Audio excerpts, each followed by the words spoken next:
านกำลังรับฟังสถานีวิทยุกระจายเสียงแห่งประเทศไทยจังหวัดลำพูน FM 95 เมกะเฮิรตซ์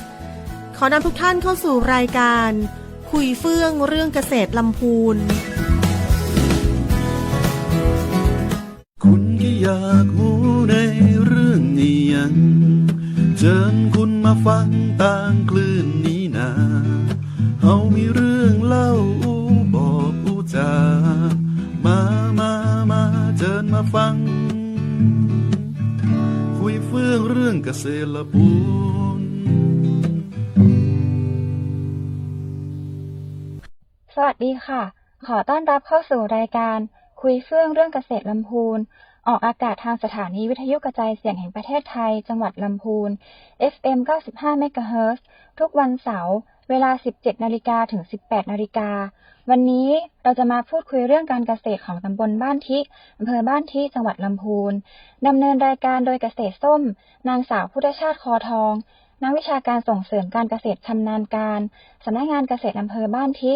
ต่อไปเราจะมาทำความรู้จักกับตำบลบ้านทิกันให้มากขึ้นนะคะบ้านทิเป็นชื่อของอำเภอตำบลและหมู่บ้านโดยตั้งตามชื่อของลำน้ำแม่ทิซึ่งมีต้นกำเนิดจากเทือกเขาขุนแม่ทิในเขตพื้นที่หมู่บ้านดอยเวียงหมู่ที่9ตำบลบ้านทิ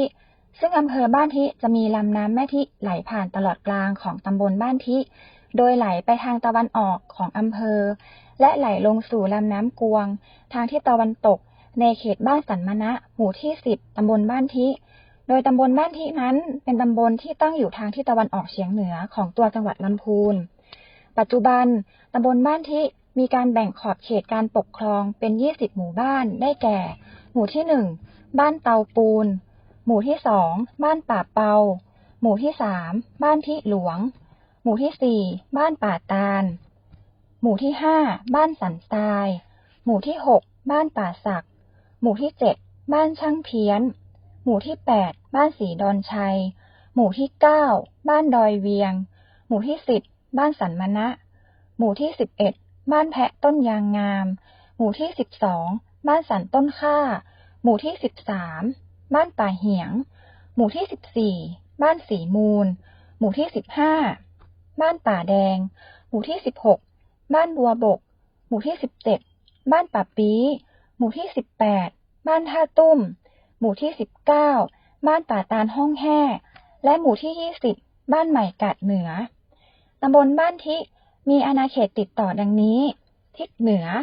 ติดต่อกับตำบลห้วยยาบอำเภอบ้านทิจังหวัดลำพูนติดต่อตำบลบวกค้างและตำบลออนใต้อำเภอสันกำแพงจังหวัดเชียงใหม่ทิศใต้ติดต่อกับตำบลมะเขือแจ้อำเภอเมืองจังหวัดลำพูนทิศตะวันออกติดต่อกับอำเภอแม่ทาจังหวัดลำพูนทิศตะวันตกติดต่อกับตำบลอุโมงค์อำเภอเมืองจังหวัดลำพูนและตำบลชมพูอำเภอสารพีจังหวัดเชียงใหม่วัฒนธรรมและขนบธรรมเนียมประเพณีตำบลบ้านทิมีขนบธรรมเนียมประเพณีและวัฒนธรรมที่สืบทอดกันมาแต่โบราณมีภาษาพูดเป็นของตัวเองเรียกว่าคำเมืองภาษาไทยยองและภาษาไทยลื้อซึ่งเป็นภาษาของชนพื้นเมืองดั้งเดิมของตำบลบ้านทิการแต่งกายในอดีตนั้นซึ่งมีลักษณะของชาวล้านนาก็คือถ้าเป็นผู้ชายจะนุ่งกางเกงสะดอหรือที่เรียกว่ากางเกงขาก๊วยสวมเสื้อผ้าฝ้ายหรือผ้าเมืองมีการคาดผ้าขาวม้าที่พุงส่วนผู้หญิงจะนุ่งผ้าสิ้นสวมเสื้อแขนกระบอกไว้ผมมวยทัดดอกไม้ซึ่งปัจจุบันนี้การแต่งกายได้มีการเปลี่ยนแปลงไปตามยุคสมัยและมีให้เห็นได้เฉพาะมีงานประเพณีต่างๆมีการสืบทอดวัฒนธรรมจากบรรพชนจนถึงลูกหลานในปัจจุบันมีการเรียนการสอนในชุมชนเช่นการตีกลองหลวงการเรียนศิลปะการฟ้อนรำการฝึกดนตรีพื้นเมืองเช่นสล้อซอซึงการทอผ้าเมืองการแกะสลักการจักสานโดยเฉพาะการทำน้ำทุ่งหรือน้ำทุ้งซึ่งเป็นอุปกรณ์ที่ใช้สำหรับตักน้ำจากบ่อของชาวไทยลื้อบ้านป่าเปาหมู่ที่2ในด้านการท่องเที่ยวตำบลบ้านทิมีสถานที่ท่องเที่ยวที่สำคัญได้แก่ 1. วัดกู่ป่าลานตั้งอยู่ที่หมู่ที่8บ้านสีดอนชัยตำบลบ้านทิซึ่งภายในวัดมีแหล่งเรียนรู้ทางวัฒนธรรมซึ่งเป็นศูนย์กลางสำหรับถ่ายทอดภูมิปัญญาท้องถิ่นประจำตำบลทั้ง6ด้าน 2. วัดพระธาตุดอยเวียงตั้งอยู่ที่หมู่ที่ 9 บ้านดอยเวียงตำบลบ้านทิซึ่งเป็นสถานที่ประดิษฐานของเจดีย์พระธาตุเก่าแก่ 3. วัดศรีดอนชัยตั้งอยู่ที่หมู่ที่ 10 บ้านสันมณะตำบลบ้านทิเป็นวัดที่ประดิษฐานพระพุทธรูปปางลีลาหรือพระพุทธเฉลิมศิริราชพระเจ้ายืนสูง59 เมตรซึ่งเป็นพระพุทธรูปที่สูงและใหญ่ที่สุดของภาคเหนือ 4. อ่างเก็บน้ำแม่ทิและน้ำตกห้วยหกตั้งอยู่ที่หมู่ที่ 9 บ้านดอยเวียงตำบลบ้านทิเป็นอ่างเก็บน้ำขนาด5 ล้านลูกบาศก์เมตรกว้าง470 เมตรยาว6 กิโลเมตรโดยน้ำตกห้วยหกนั้นเป็นแหล่งท่องเที่ยวสำคัญอีกแห่งหนึ่งของอำเภอบ้านทิมีขนาด7 ชั้นตั้งอยู่บริเวณเหนืออ่างเก็บน้ำแม่ทิอยู่ห่างจากอ่างเก็บน้ำแม่ทิขึ้นไปประมาณ6 กิโลเมตรเดินเท้าเข้าไปราวประมาณ2 ชั่วโมงบรรยากาศสองข้างทางเป็นป่าธรรมชาติเหมาะสำหรับเป็นเส้นทางศึกษาธรรมชาติสำหรับในด้านการเกษตรตำบลบ้านทิมีพื้นที่การเกษตรจำนวน 14,253 ไร่มีเกษตรกรที่ขึ้นทะเบียนเกษตรกรจำนวน 1,463 ครัวเรือนพืชเศรษฐกิจที่สำคัญที่มีการปลูกกันในพื้นที่ของตำบลบ้านทิได้แก่ ข้าวลำไยมะม่วงปาล์มน้ำมันยางพาราโดยมีพื้นที่ปลูกข้าว 9,200 ไร่ส่วนใหญ่นิยมปลูกข้าวเหนียวซึ่งพันธุ์ที่นิยมปลูกได้แก่ พันธุ์สันปะตอง 1 กข. 6 ซีพิไรต์ตอง 8 ทันซิลินและแม่โจ้ 2 พื้นที่ปลูกลำไย 8,912 ไร่ส่วนมากจะปลูกลำไยพันธุ์อีดอร์พื้นที่ปลูกมะม่วง 148 ไร่พันธุ์ที่ปลูกคือพันธุ์น้ำดอกไม้และพันธุ์โชคอนันต์พื้นที่ปลูกปาล์มน้ำมัน123 ไร่พื้นที่ปลูกยางพารา 8 ไร่สำหรับงานตามระบบส่งเสริมการเกษตรในพื้นที่ของสำนักงานเกษตรอำเภอบ้านทิที่รับผิดชอบอยู่ได้แก่ 1. โครงการระบบส่งเสริมแบบแปลงใหญ่โดยตำบลบ้านทิมีแปลงใหญ่จำนวน 2 กลุ่มได้แก่กลุ่มแปลงใหญ่ข้าวอำเภอบ้านทิตั้งอยู่ที่หมู่ที่ 8 บ้านศรีดอนชัยตำบลบ้านทิปัจจุบันมีสมาชิกกลุ่ม56 รายโดยมีพื้นที่การปลูกข้าวประมาณ600 ไร่กิจกรรมของกลุ่มก็คือการผลิตข้าวคุณภาพและเมล็ดพันธุ์ข้าวพันธุ์ดีซึ่งพันธุ์ข้าวที่ปลูกก็คือพันธุ์สันปะตอง 1โดยมีการผลิตให้กับศูนย์เมล็ดพันธุ์ข้าวเชียงใหม่และศูนย์เมล็ดพันธุ์ข้าวชุมชนท่านผู้ฟังท่านใดที่สนใจก็สามารถติดต่อซื้อเมล็ดพันธุ์ข้าวสันปะตอง 1ที่กลุ่มได้นะคะและแปลงใหญ่อีก1กลุ่มก็คือ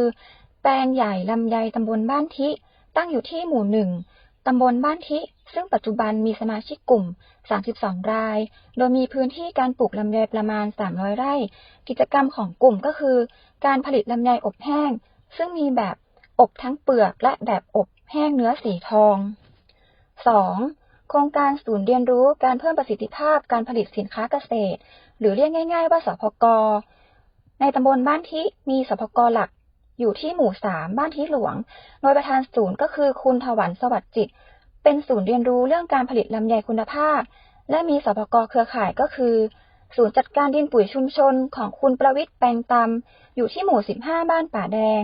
ซึ่งคุณประวิตรแปลงตำก็เป็นเกษตรกรต้นแบบเรื่องการตรวจวิเคราะห์ดินการเลี้ยงแหน่แดงและการปรับปรุงบำรุงดินต่างๆและสพก.เครือข่ายอีก1แห่งก็คือศูนย์จัดการศัตรูพืชชุมชนของคุณจำลองอุตตมะดวงแจ่มอยู่ที่หมู่ 8 บ้านศรีดอนชัยซึ่งเป็นเกษตรกรต้นแบบในการใช้สารชีวพันธุ์และการผลิตเมล็ดข้าวพันธุ์ดีนอกจากนั้นแล้วยังเป็นแปลงเรียนรู้ของศูนย์ข้าวชุมชนอีกด้วยท่านใดที่สนใจอยากเรียนรู้หรือว่าอยากไปขอคำแนะนำสามารถติดต่อผ่านทางสำนักงานเกษตรอำเภอบ้านทิได้เลยค่ะ 3. วิสาหกิจชุมชนในพื้นที่ของตำบลบ้านทิมีวิสาหกิจชุมชนที่มีความโดดเด่นอยู่หลายกลุ่มอาทิเช่นวิสาหกิจชุมชนผู้ปลูกผักปลอดภัยอำเภอบ้านทิเป็นกลุ่มที่มีการปลูกผักปลอดสารจำหน่ายโดยทางกลุ่มมีการปลูกผักตามฤดูกาลและเป็นผักที่เป็นความต้องการของทางท้องตลาดเช่นผักคะน้ากะหล่ำปีผักสลัดกรีนโอ๊กเรดโอ๊กผักแคลท่านใดเป็นสายสุขภาพสนใจก็สามารถติดต่อสอบถามได้พี่ยาย่าบ้านเตาปูนนะคะ วิสาหกิจชุมชนต่อไปก็คือวิสาหกิจชุมชนสุวรรณฟรุตเป็นกลุ่มที่ผลิตผลไม้อบแห้งเช่นลำไยอบแห้งสับปะรดอบแห้งมะม่วงอบแห้งมะเขือเทศอบแห้งสตรอเบอรี่อบแห้งนอกจากนั้นยังมีชาลำไยและชาอัดสำและมีผลิตภัณฑ์น้องใหม่อีกหนึ่งผลิตภัณฑ์คือกาแฟดำลำไยซึ่งผลิตภัณฑ์ของกลุ่มได้รับมาตรฐานอย และ GHP ซึ่งเป็นมาตรฐานที่รับรองถึงความปลอดภัยของผลิตภัณฑ์และทางกลุ่มยังรับทำ OEM และรับทำแบรนด์โดยมีผู้เชี่ยวชาญให้คำแนะนำทุกขั้นตอนสามารถพูดคุยหรือปรึกษาทางกลุ่มได้นะคะไม่มีค่าใช้จ่ายในการปรึกษาค่ะนี่ก็เป็นเพียงส่วนหนึ่งของการทำงานของทางสำนักงานเกษตรอำเภอบ้านที่รับผิดชอบนะคะเรามาพักฟังเพลงเพราะๆกันสักครู่แล้วกลับมาพบกันในช่วงที่2ค่ะ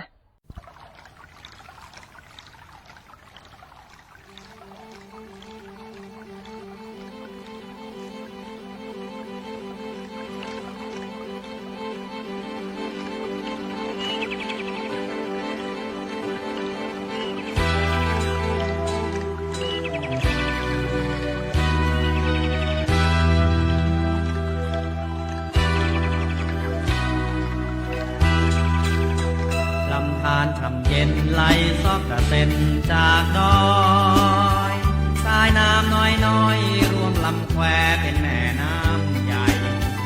สิ่งวังยมนานกว้างใหญ่ไพศาลทั่วล้านนาไทยหล่อเลี้ยงเราได้สุขสันต์นานมาชีวิตทุกคนล้วนแต่ดิ้นรนขวนขวายหล่อเลี้ยงร่างกายด้วยสายน้ำเย็นช่ำอุราบึงคลองขาดน้ำพื้นแผ่นดินดำย่อมมีปัญหาต้นไม้ใบหญ้าแห้งเหี่ยวเช้าร้อนเรารุ่มกายลูกล่วงผ่านประมาณ10 ปีทั่วพื้นปัตภีร่มรื่นเย็นสบายบนดอยเขียวขจีมี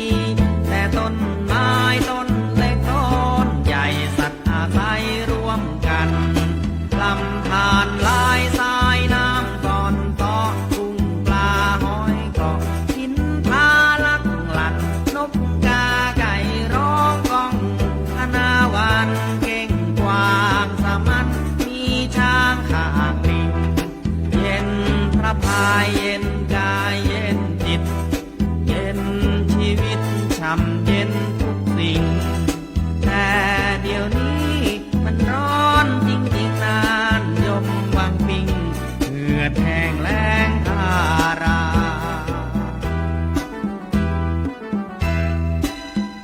มาร่วมสร้างสรรค์ก่อนที่มันจะสายรักษาต้นไม้ปลูกต้นไม้อย่าทำลายป่าบนดอยหัวโล้นหยุดตัดโค่นต้นไม้เถิดนาขาดน้ำขาดป่าขาดธรรมชาติก็เหมือนขาดใจ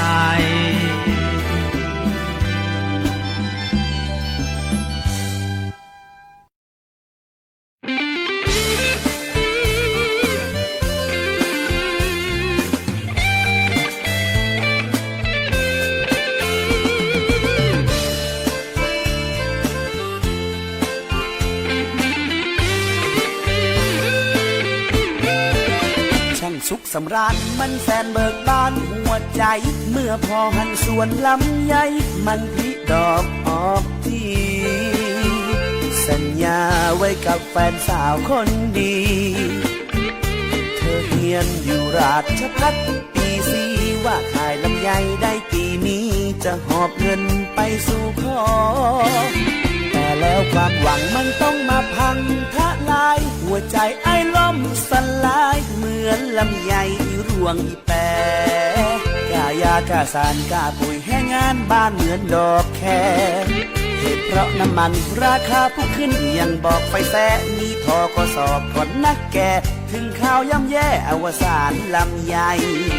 น้อยใจในวาสนาตัวเฮาสิ้นดีไอ้หนุ่มสวนยางลูกเศรษฐีเปิ้นขี่บีเอ็มมาจากปากใต้หอบเอาเงินแสนมาขอแฟนสาวตัดหน้าอายไป มากวานซื้อเอาตีสวนลำไยเตรียมสร้างเรือนหอหลังใหญ่ตัดต้นลำไยไว้จอดรถยนต์หัวใจของอายเหมือนกิ่งลำไยเดือนเมษามันแห้งตายหักตกลงมาเพราะแห้งลมปีใหม่เมื่อหันแฟนสาวคนงามน้องสามวัย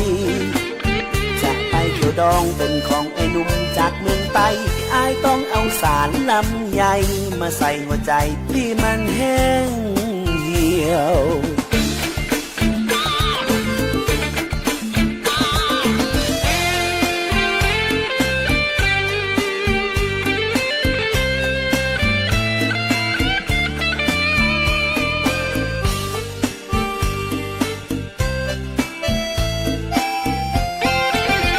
น้อยใจในวาสนาตัวเฮาสิ้นดีไอ้หนุ่มส่วนยางลูกเศรษฐีเป็นขี่บีเอ็มมาจากปากใต้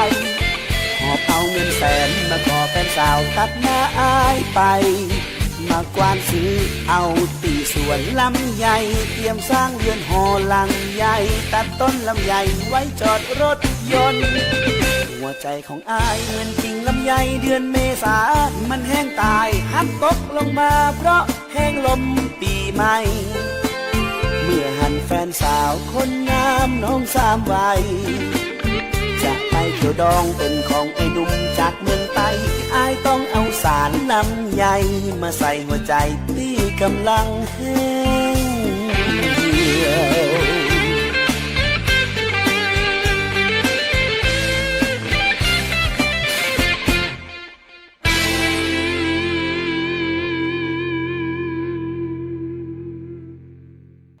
ค่ะเรากลับมาพบกันต่อในช่วงที่2นะคะสำหรับช่วงที่2นี้เกษตรส้มจะเล่าถึงงานส่งเสริมการเกษตรในส่วนของตำบลบ้านที่ซึ่งวันเนี้ยจะได้พามาพูดคุยกับหนึ่งในยังสมาร์ทฟาร์มเมอร์หรือเกษตรกรรุ่นใหม่ของอำเภอบ้านที่ค่ะ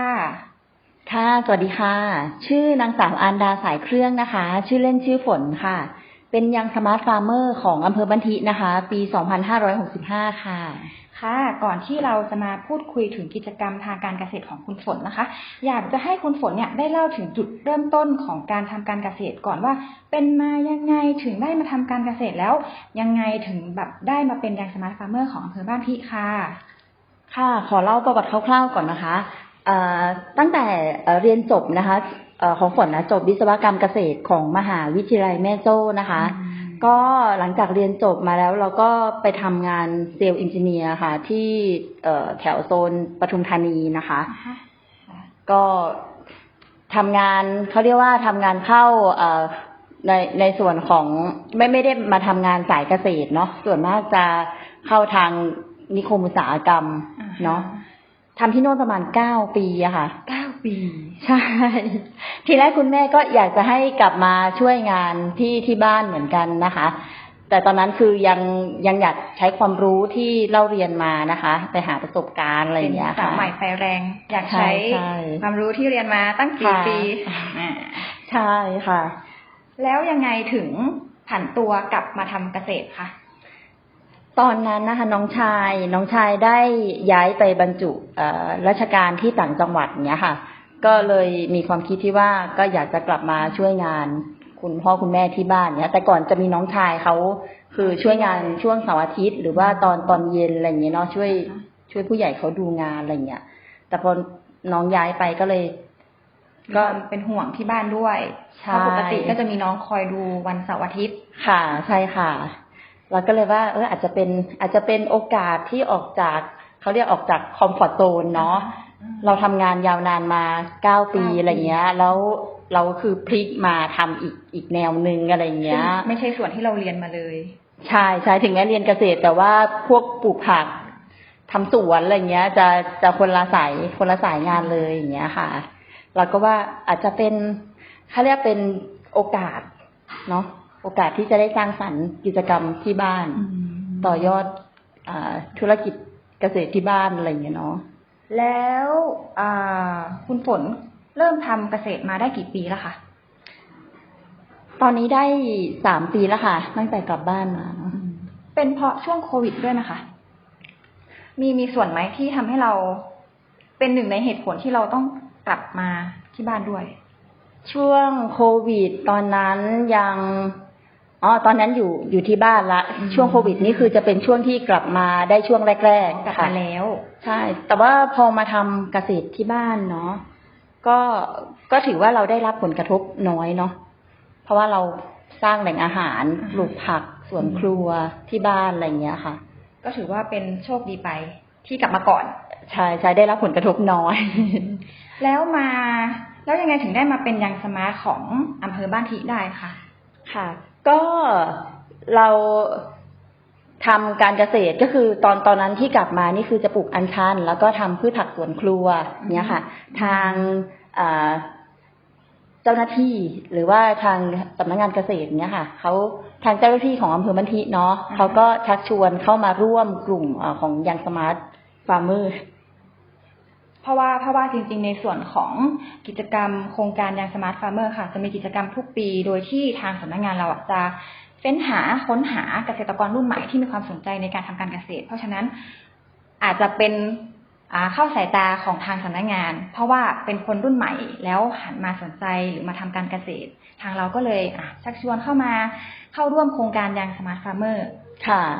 จะเป็นโอกาสที่ดีมากค่ะแต่ว่าแฮปปี้ค่ะแฮปปี้มากแล้วปัจจุบันนี้ล่ะคะกิจกรรมที่คุณฝนทำในที่บ้านทุกวันเนี่ยมีกิจกรรมอะไรบ้างเอ่ยตอนนี้ของที่บ้านก็จะมี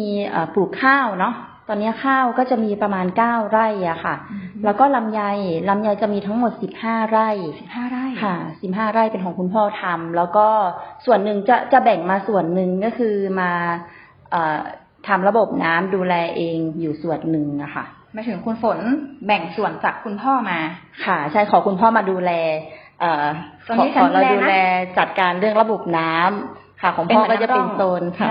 โซนสปริงเกอร์แบบเดิมอะไรเงี้ยของเราก็จะอาจจะใช้แนวของเรามีการใช้สมาร์ทฟาร์มมิ่งใช้ระบบสมาร์ทฟาร์มมิ่งเข้ามาช่วยอะไรเงี้ยค่ะก็ตอนนี้ก็จะมีลำไยในฤดูกับนอกฤดูค่ะตอนนี้ที่เราทำเนาะทำทั้ง2อย่างเลยค่ะใช่ตอนนี้มีทั้ง2อย่างแล้วก็จะมีเลี้ยงเป็ดตอนนี้เลี้ยงเป็ดอารมณ์ดีอยู่ประมาณ32ตัวเนี้ยค่ะพอดีมีคูน้ำที่ข้างบ้านเนาะก็ให้เขาเล่นคูน้ำที่ข้างบ้านแล้วก็ที่สวนลำไยตรงนั้นก็เป็ดก็จะชอนชัยกินพวกหอยพวกอะไรใต้ต้นลำไยอะไรเงี้ยค่ะแล้วก็จะมีในส่วนของผักอินทรีย์แล้วก็จะมีพวกพืชผักสวนครัวเป็นพื้นฐานอยู่แล้วนะคะพวกผักพื้นบ้านต่างๆไว้บริโภคเองนะคะแล้วก็จะมีส่วนหนึ่งที่ปลูกไว้ส่งให้โอกระจูนะคะร้านอาหารนะคะก็จะมีพวกถั่วพูพวกบวบเชียงดาคะน้าอะไรอย่างเงี้ยค่ะมะเขือม่วงก้านดำอะไรเนาะแล้วก็จะมีในส่วนของพวกไม้ดอกไม้ประดับนะคะตอนนี้ที่เราปลูกจะมีดอกบานไม่รู้โรยนะคะเราก็จะส่งให้พวกออร์แกไนซ์ที่เขาทำรถขบวนบุพาชาติงานเชียงใหม่นะคะก็นี่จะถือว่าเป็นกิจกรรมที่มีอยู่พื้นที่ทั้งหมดอันนี้คือเหมือนกับว่าพื้นที่บ้านเรามีเยอะก็คือเหมือนตอนนี้คุณฝนกลับมาช่วยพ่ออย่างเต็มตัวค่ะแล้วก็จะจัดสรรพื้นที่ให้คุ้มค่าก่อนหน้านี้พ่อเขาจะทำแต่ลำไยอย่างเดียวเนี้ยค่ะพอเรากลับมาปุ๊บแล้วก็คือจะมีโซนพวกผักเพิ่มมาแล้วก็จะมีผักสวนครัวอะไรเพิ่มขึ้นมาอีกเนี้ยค่ะคือเราอยากจะสร้างแหล่งอาหารเนาะเพื่อเตรียมพร้อมรับมือกับสถานการณ์ที่ไม่ปกติอะไรเงี้ยค่ะคือต่อไปเราก็ไม่รู้ว่าจะมีพวกโรคระบาดอันนี้ภัยพิบัติอะไรอย่างเงี้ยเนาะค่ะก็ถือว่าเป็นการทำการเกษตรแบบผสมผสานเนาะไม่ใช่แบบว่าเชิงเดี่ยวทีเดียวทั้งหมดในพื้นที่ที่มีอยู่นะคะเพราะว่าจากที่ฟังมาก็มีทั้งปลูกข้าวปลูกลำไยมีผักอินทรีย์มีเลี้ยงเป็ดทำไมถึงเป็นเป็ดอารมณ์ดีคะก็คือเป็ดนี่คือจะเลี้ยงง่ายค่ะอย่างถ้าไก่เราต้องมีคอกสูงไว้ให้เขาแบบคือถ้าเลี้ยงเป็ดคือให้เขาปล่อยหากินตามธรรมชาติได้อะไรเงี้ยไม่ต้องดูแลอะไรมากเขาสามารถหากินได้ถึงเวลาไปเล่นน้ำกินข้าวกลับมาเข้าเล้าเองอะไรอย่างเงี้ยค่ะอาจจะไม่ต้องดูแลอะไรมากมายแล้วก็จะมีพวกเศษผักเนาะเศษผักก็จะมีให้เป็ดด้วยอะไรอย่างเงี้ยค่ะก็จะมีให้อาหารด้วยอย่างเงี้ยเนาะคือแหล่งโปรตีนของเราก็จะมีไข่เป็ดเนาะกับปลาเราจะมีหนองเล็กๆอย่างเงี้ยค่ะเนาะ ถือว่าใช้พื้นที่ได้คุ้มค่านะคะเพราะพื้นที่ทั้งหมดนี่คืออยู่ในบริเวณบ้านหมดเลย ใช่ค่ะ ก็ถือว่าเป็นอีกหมายถึงว่าเป็นการทำเกษตรอีกแบบหนึ่งที่แบบว่ามีการทำเป็นแบบผสมผสานมีการใช้พื้นที่ที่มีอยู่ในบ้านของเราเนี่ยให้มันคุ้มค่าเนาะใช่แล้วก็จะมีในส่วนของแหล่งรายได้เนาะลำไยของเราก็คือเราทำในฤดูกับนอกฤดู ก็คือเราก็จะได้รายได้อยู่ปีละ2 ครั้งอย่างเนาะค่ะก็อย่างช่วงในฤดูก็จะเป็นช่วงกรกฎาสิงหาอย่างนี้เนาะแล้วก็จะนอกฤดูก็จะมีรายได้เป็นก้อนโตเข้ามาช่วงเดือนมกราคมกุมภาอะไรอย่างเงี้ยค่ะช่วงตรุษจีนใช่ที่เราทำก็คือเรากะให้ออกช่วงตรุษจีนแล้วก็ไม้ดอกไม้ประดับอ่ะก็จะผลผลิตก็จะออกมาช่วงพฤศจิกาธันวามกราอย่างเงี้ยค่ะแล้วก็ผักสวนครัวก็จะเก็บได้เป็นรายวันอยู่แล้วแล้วก็บางทีก็เป็นรายสัปดาห์ค่ะรายวันนี่คือทุกวันไหมคะหรืออาจจะแบบวันเว้นวันอย่างตอนนี้ที่ถั่วพูนี่คือเราเก็บทุกวันค่ะแต่ถ้าเป็นพวกคะน้าอะไรเงี้ยเราอาจจะเก็บเป็นสัปดาห์อย่างเงี้ยค่ะแล้วก็ต้นหอมผักชีนี่ก็จะเก็บส่งให้ร้านอาหารคือเป็นรายสัปดาห์ค่ะถือว่าเป็นการใช้พื้นที่ได้คุ้มค่ากันเลยทีเดียวนะคะโอเคค่ะเดี๋ยวเรามาพักฟังเพลงเพราะๆกันสักครู่นะคะแล้วเดี๋ยวกลับมาพบกันต่อในช่วงที่3ค่ะ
คะก็หลังจากที่เราพูดคุยกันไปแล้วนะคะ ว่าในพื้นที่การเกษตรของคุณฝนเนี่ยจะมีการทำการเกษตรแบบผสมผสานนะคะ ก็อยากทราบว่าในพื้นที่เนี่ยมีการจัดการในเรื่องของระบบน้ำหรือว่ามีการนำเทคโนโลยีอะไรเข้ามาใช้ในพื้นที่การเกษตรของเราบ้างไหมคะค่ะ ตอนนี้ก็จะมีติดตั้งระบบให้น้ำพืชนะคะ แบบมินิสปริงเกอร์ในสวนลำไยเนาะโดยที่แปลงของเราจะเป็นแปลงเรียนรู้การให้น้ำอย่างมีประสิทธิภาพอะค่ะจะได้รับงบสนับสนุนจากสำนักงานเกษตรจังหวัดลำพูนภายใต้โครงการส่งเสริมการเพิ่มประสิทธิภาพการใช้น้ำในระดับไร่นานะคะของปี 2565 ค่ะแล้วก็จะมีอีกอันนึงนะคะจะมีติดตั้งระบบให้น้ำอัตโนมัติในสวนลำไยซึ่งตัวนี้จะได้รับการสนับสนุนคูปองเดปป้าค่ะเกี่ยวกับการเข้าถึงอุปกรณ์เกษตรอัจฉริยะโครงการนี้จะเป็นโครงการที่ร่วมกันกับศูนย์ขยายพันธุ์พืชที่ 8 จังหวัดลำพูนนะคะติดตั้งไปเดือนธันวาปี 2566อะค่ะตัวระบบนี้นะคะมีการติดตั้งเซ็นเซอร์วัดความชื้นในดินถ้าความชื้นได้ในระดับที่ตั้งไว้ระบบก็จะตัดการทำงานอัตโนมัติอะค่ะก็ถือว่าเป็นการใช้น้ำอย่างมีประสิทธิภาพค่ะในเรื่องของระบบน้ำที่คุณฝนได้กล่าวเมื่อกี้มันจะต้องมีการเชื่อมต่อกับอินเทอร์เน็ตไหมคะมีค่ะมีซึ่งตอนนี้ที่สวนเนื่องจากที่สวนน่ะติดอยู่กับที่บ้านนะคะที่บ้านเรามีใช้สัญญาณเน็ตอยู่แล้วอะค่ะก็จะมีตัวขยายสัญญาณเข้าไปเพิ่มที่ในแปลงนะคะก็ช่วงแรกๆก็จะมีปัญหาเรื่องสัญญาณไม่ค่อยเสถียรแต่ก็ปรับใช้ไปตอนนี้สมบูรณ์แล้วค่ะลงตัวแล้วค่ะแล้วถ้าอย่างในกรณีที่มีคนสนใจระบบน้ำแบบนี้แต่พื้นที่สวนไม่ได้อยู่ในบริเวณใกล้บ้านหรือเหมือนว่าสัญญาณอินเทอร์เน็ตไม่ถึงสวนมันจะมีวิธีก็คือไม่สามารถใช้ระบบนี้ได้หรือว่ามีวิธีแก้อย่างอื่นไหมคะใช้ได้แต่ว่าอาจจะเป็นใช้เป็นซิมอินเทอร์เน็ตแทนเนี้ยค่ะเพราะว่ามีกล่องค่ะใช่มีตัวช่องเสียบสำหรับซิมเนี้ยค่ะจะเป็นรายเดือนรายปีแล้วแต่ความสะดวกแล้วแต่ความสะดวกแต่ละท่านค่ะใช่สรุปง่ายๆคือตัวนี้ยังไงต้องมีอินเทอร์เน็ตใช่ค่ะเพียงแต่ว่าถ้าไม่ได้อยู่ในบริเวณบ้านก็ใช้ซิมเน็ตเข้ามาแทนเข้ามาช่วยแทนค่ะโอเคค่ะแล้วอย่างในส่วนของค่าความชื้นที่พอถึงเวลาเราให้น้ำไปแล้วเมื่อน้ำให้น้ำไปแล้วระบบความชื้นมันได้ตามที่กำหนดระบบจะตัดแล้วตัวความชื้นเนี่ยเราตั้งค่าหรือว่าเราเอาตัววัดมาจากไหนว่าพอได้ค่านี้แล้วระบบจะถูกตัดไปความชื้นก็แล้วแต่พื้นที่ของสวนเกษตรของแต่ละคนนะคะอย่างที่นี่ค่ะเป็นสวนลำไยแล้วก็จะปักเซ็นเซอร์ไว้นะคะแล้วก็ครั้งแรกเราจะดูปริมาณที่เราให้น้ำจนชุ่มพอดีที่เราต้องการแล้วก็ดูค่าว่าค่ามันขึ้นในระบบของเราเท่าไหร่เนี่ยค่ะเราจะเซตค่าตรงนี้ไว้มันจะโชว์ในมือถือเราค่ะใช่จะโชว์ไว้ก็คือเซตค่าไว้ครั้งแรกเนี่ยค่ะซึ่งก็บอกว่าแต่ละที่แต่ละส่วนก็อาจจะบางทีอาจจะค่าความชื้นไม่เหมือนกันซึ่งต่างกับดินด้วยอย่างเงี้ยค่ะงั้นแต่ละจุดเราก็ต้องมีค่าความชื้นไว้เป็นเฉลี่ยค่ะอาจจะติดไว้2 จุดอะไรเงี้ยค่ะมันสามารถติดได้มากกว่า2 จุดไหมคะติดได้ค่ะแล้วแต่เราแล้วแต่พื้นที่ของเราใช่โอเคก็ถือว่าเราสามารถใช้น้ำได้อย่างมีประสิทธิภาพเนาะเพราะว่าถ้าให้น้ำไปถึงจุดหนึ่งแล้วความชื้นมันเหมาะสมน้ำมันก็จะหยุดให้ใช่เพราะตอนนี้เกษตรกรก็คือใช้น้ำเอาแบบคือชุ่มแฉะเกินไปเต็มที่อะไรเงี้ยบางทีเป็นน้ำก็ระเหยเกินไปพืชก็เกินความต้องการของพืชเนี่ยค่ะก็จะเหมือนใช้น้ำสิ้นเปลืองเกินอันนี้ก็ถือว่าดีอยู่นะคะแล้วนอกจากกิจกรรมที่คุณฝนเนี่ยได้กล่าวไปในช่วงที่2นะคะยังมีแนวคิดหรือว่ามีวางแผนอะไรไหมที่แบบจะมีกิจกรรมเพิ่มเติมหรือว่าเสริมไปจากที่เราทำทุกวันนี้คะค่ะตอนนี้ที่มองอยู่ก็จะดูในเรื่องของการลดต้นทุนการผลิตอะค่ะตอนนี้ก็จะมีเลี้ยงแหน่แดงแล้วก็เลี้ยงไส้เดือนค่ะก็ในส่วนของเลี้ยงแหน่แดงนะคะตอนนี้ก็ยังมีหน่วยงานของสวพ.เข้ามาช่วยแนะนำวางแผนการขยายพันธุ์เนาะก็เราจะใช้ทำวัสดุเพาะกล้าค่ะตอนนี้แล้วก็ผสมดินปลูกในแปลงผักเพื่อทดแทนขุยมะพร้าวนะคะที่มีคุณสมบัติอุ้มน้ำเหมือนกันนะคะตอนนี้ขุยมะพร้าวราคา สูงมากนะคะ เทียบกับเมื่อ2 ปีที่แล้วนี่กระสอบหนึ่งอยู่ที่ประมาณ70 บาท ตอนนี้ขึ้นไป130 ถึง 140 บาท เกือบ นะ เท่า คะ ตัว ใช่ค่ะ เพราะช่วงนี้อะไรก็เหมือนกับว่าต้นทุนเริ่มสูงขึ้น ค่ะใช่ ค่ะ แล้วเมื่อกี้เห็นบอกว่ามีไส้เดือน เลี้ยงไส้เดือน ค่ะ ก็ ก็ เดี๋ยวก่อนลืมไป ลืมถามว่าตัวแหน่แดงที่คุณฝนเลี้ยงไว้เนี่ย คุณฝนเอาไปใช้ทำอะไรในกิจกรรมในสวนอีกไหมคะ อ๋อ ตอนเนี้ยของเราก็จะไปผสมเป็นอาหารให้เป็ดค่ะ ซึ่งแหน่แดงมีคุณสมบัติที่มีโปรตีนค่อนข้างสูงเนาะ เราเอาไปเลี้ยงเป็ดไข่ ซึ่งเราเลี้ยงเป็ดไข่อยู่แล้วเนาะ เป็ดไข่อารมณ์ดี ใช่ ไข่เป็ดของเราก็จะมีสีแดงสด อร่อยมากค่ะ แล้วในส่วนของตัวเนี้ยค่ะ เราก็จะไปผสมดินปลูกด้วย อือฮึ ซึ่งแหน่แดงเขามีคุณสมบัติมีไนโตรเจนค่อนข้างสูงเนาะ ค่ะ สามารถทดแทนปุ๋ยเคมีไนโตรเจนได้เนาะ เพิ่มอินทรีย์วัตถุในดิน แล้วก็มีต้นทุนการผลิตที่ต่ำค่ะ ก็อย่างตอนนี้ที่ปล่อยในบ่อก็2 สัปดาห์ก็ตัดออกมาตากแดดได้เลย แล้วที่เหลือเขาก็จะค่ะ ขยายพันธุ์เพิ่มต่อไปเรื่อย ๆ ๆ ใช่ค่ะ อ่าฮะ ก็ใช้เวลาไม่นาน เอามาใช้กับตัวอาหารเป็ด ค่ะ แล้วก็มากับดินที่เราใช้ปลูกผักอินทรีย์ ใช่ ก็ถือว่าช่วยประหยัดไปได้ในระดับหนึ่งใช่ไหมคะ หรือว่าได้เยอะอยู่ ไปได้เยอะอยู่ ได้เยอะใช่ไหม ค่ะ คะแล้วเมื่อกี้เห็นว่ามีเลี้ยงไส้เดือน ค่ะ อ่า ก็ตอนนี้เราก็มูลไส้เดือน แล้วก็มูลไส้เดือนไปใช้กับแปลงปลูกผักค่ะ ตอนนี้ ตอนนี้มีเลี้ยงไว้ประมาณกี่กะละมังแล้วคะไส้เดือน ที่แรกที่ไปอบรมมานี่2 กะละมังเนาะ ตอนนี้ก็เป็น10 กว่ากะละมังแล้วค่ะ ก็มีขยายไปเรื่อยๆ ค่ะ มันก็เลี้ยงง่ายค่ะ ไส้เดือนเลี้ยงง่าย แล้วก็ได้มูลก็ถือว่าคุณภาพสูงอยู่นะคะ เอาไปใช้กับแปลงผัก ค่ะ ส่วนใหญ่เอาไปใช้กับแปลงผัก ค่ะ แล้วมีแบบว่ามีพอเหลือจำหน่ายไหมคะ หรือว่ายังไม่พอเพราะว่าแปลงผักฉันเยอะ ตอนนี้เน้นใช้ในแปลงผักอยู่เนาะ เรากำลังเก็บข้อมูลอยู่ค่ะว่า ค่าธาตุอาหารเท่าไหร่เงี้ยค่ะ คือตอนเนี้ยเราไปผสมดินปลูกเนาะ คือกะว่าปลูก1 รอบนี่คือไม่ต้องเติมปุ๋ยเลยอะค่ะ ก็คือหนึ่งรอบการผลิตอย่างคะน้า45 วัน ก็คือปลูกไป45 วัน ก็คือจบละไม่ต้องเติมละอย่างเงี้ยค่ะ แล้วอนาคตก็อาจจะมีจำหน่ายค่ะ เดี๋ยวขอวัดค่าธาตุอาหารให้เรียบร้อย ขยายด้วยไหม ขยายเพิ่มด้วย ขยายเพิ่มจำนวนเพราะตอนนี้มีแค่10 กว่ากะละมัง ใช่ค่ะ น่าจะยังไม่พอถ้าจะขาย ยังไม่พอค่ะ อนาคตค่ะ อนาคตก็จะมีอีกกิจกรรมหนึ่งเพิ่มเข้ามา ค่ะ นะคะก็นะคะ ก็สำหรับวันนี้นะคะ ก็ต้องขอบคุณคุณฝนมากๆนะคะ ที่ว่าได้มาพูดคุยเสียสละเวลามาพูดคุยแลกเปลี่ยนถึงประสบการณ์ในการทำการเกษตรแบบผสมผสานของตนเองนะคะ แต่ถ้าเกิดว่ามีผู้ฟังท่านใดที่สนใจเนี่ยจะเข้ามาเยี่ยมชมที่สวนของคุณฝนเพื่อมาแลกเปลี่ยนเรียนรู้หรือมาพูดคุยกันเนี่ยได้ไหมคะ ได้ค่ะ ยินดีค่ะ ค่ะ ก็นะคะสำหรับวันนี้นะคะ เราก็ได้รับข้อมูลงานเกษตรในตำบลบ้านที่อำเภอบ้านที่กันไปแล้วนะคะ หากมีท่านผู้ฟังท่านใดสนใจ หรือว่ามีข้อมูลสอบถามเพิ่มเติมนะคะ สามารถสอบถามเพิ่มเติม หรือติดต่อได้ที่สำนักงานเกษตรอำเภอใกล้บ้านท่าน หรือสอบถามได้ที่สำนักงานเกษตรอำเภอบ้านทินะคะเมื่อโทรศัพท์0535017780ค่ะอีกครั้งนะคะ0535017780ค่ะวันนี้นะคะเกษตรส้มขอลาไปเพียงเท่านี้พบกับรายการคุยเฟื่องเรื่องเกษตรลำพูนเสาร์หน้าเวลาดี 17 นาฬิกาถึง 18 นาฬิกา